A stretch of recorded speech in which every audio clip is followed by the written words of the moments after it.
104.5 The Team, your home for New York sports. I'm gonna geek out a little bit because I remember, like, I treated opening day of the XFL like it was the Super Bowl.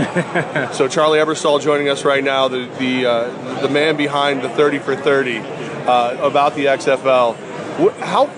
I can't imagine that Vince McMahon is easy to work with. Was he forthcoming? Was he helpful? Yeah, you know what? That's part of the reason I wanted to make the film is I wanted to set the record straight on Vince. I've known Vince since I was 4. My dad, he created the Saturday night's main event. So I grew up with wrestling. Hulk Hogan was my childhood babysitter. So the idea of Vince and my dad coming together to do a football league was amazing at the time. And so 15 years later, I wanted people to get to know a version of Vince that I think they've never met. And first of all, he's probably the most forthcoming interview you'll ever have because he's got no time for BS. So he'll just tell you exactly what he screwed up, what he didn't screw up, what was good, who was bad. And second of all, he's very, very self-deprecating. So the film is, hopefully, very funny. And that film debuts tonight, 9 o'clock on ESPN. This was the XFL, that famous moment where McMahon grabs the mic and says, "This is the XFL."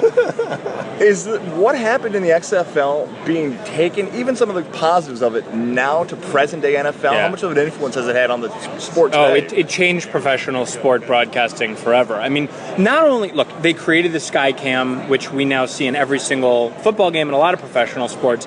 They created the sideline interview during the game. I mean, Greg Popovich complains about it, but that's an XFL creation. But more importantly, it was the concept of access. It was that fans wanted more than just dollars and cents and ones and zeros. And so when you look at things like Hard Knocks and 24/7, they were outgrowths of the XFL. If you go back and watch broadcasts of the games, they were doing those type of packages, which my dad had sort of had brought to life with the Olympics, and Vince had done with WWE. They brought that to professional sports, and now it's hard to imagine watching a professional sporting game.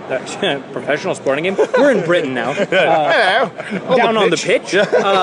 It's difficult to imagine watching a professional sports game without seeing all of these techniques and technical equipment that were invented for the XFL. We got Charlie Ebersol with us right now. This was the XFL coming out tonight on ESPN 30 for 30. So, like I said, I was geeked up for it. I remember, like, I was already ready to buy, like, a Hitman jersey. I have the football still. Like, I have the red and black football. Was it just ahead of its time? Why didn't it work long term? The football sucked. I mean, that's really all it came down to. And they sucked because they had 28 days to practice. They had a year to build the entire league, and the football ops guys basically said to Vince, my dad, who are not football experts, don't worry about it. We just need 30 days and the guys will be up and running, which is ridiculous. Had they had 4 months and they had time to really see how good certain offenses were and defenses, the games would have made more sense. And they also got incredibly lucky. You were not the only person who treated the first game like the Super Bowl. 54 million people, more than half the number of people who watched the Super Bowl the weekend before, tuned in to watch the first game, and they saw high school grade football. But unfortunately, 2 weeks earlier, my dad and Vince made a last-minute decision to go from the Orlando game, which turned out to be an amazing game. They switched that game with the Vegas game, and they went with the Vegas game first, which was a calamitous mistake because the game was dog crap. Do you think, and maybe it's the thirst of football, maybe it's the continued expansion of 24/7 news cycles, that if the XFL had happened in 2017 rather than the early 2000s, it could actually have worked now? I think it would have worked in 2001 just as well as it worked today. Here's the thing. Just look at the sale of the UFC as evidence that an alternative sports league is entirely possible. Boxing dominated promotional fighting up and until Fertitta Brothers and Dana bought the UFC. And when the UFC was bought, it was illegal in New York, right? Right. They proved that an alt league would work, and they built it up to a point where it's significantly bigger than boxing. That being said, they really understood MMA. Dana White was a professional sports promoter around fighting, so he knew what he was doing.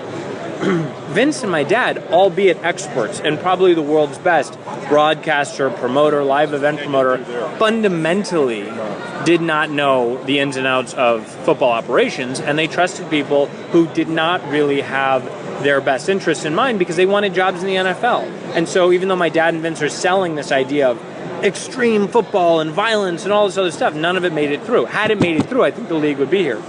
The 30 for 30 usually has a constricted time period. You have to get it down to a certain part. Is there something that you said, oh, I wish we didn't have to leave that on the chopping room Yeah, floor? I did. Fortunately, in this modern era of technology, I've been able to just sprinkle it all over the internet. So if you go to playboy.com today, they just released one of my favorite pieces, which is about the cheerleader Playboy ad that ran that was very famous, along with on a couple of other sites. If you go to ESPN, you can see a lot of the videos on their 30 for 30, a bunch of ancillary videos. There's one about the fight between Rusty Tillman, who is the New York coach, and Jesse Ventura, which at one point in time resulted in the Secret Service or State Patrol of Minnesota confronting Tillman in a parking lot to tell him to back off. The sitting governor of Minnesota, who was the color commentator of the Football League. It's the most ridiculous hour and a half you will spend tonight watching the XFL. Or you can go to ESPN Watch afterwards and watch on the app. Charlie Ebersol, now it's a great idea. You guys were ahead of the curve. Well, your dad and Vince were ahead of the curve because you did it outside of the regular NFL season. How about Charlie and Shane get together? Shane O'Mac, XFL 2.0. I would love to do something with Shane if he would stop jumping off of 40 foot. I was at WrestleMania last year because we interviewed Jerry Jones for the film right afterwards. And when he came off the top of the cage, I swear I was sitting next to Jerry Jones, and he was, the whole time he's like, well, I know it's fake, but so much of this seems real. And then that happened, and I was like, listen, what's fake is whether or not they really don't like each other. His kidneys being in place are really open to interpretation at this point.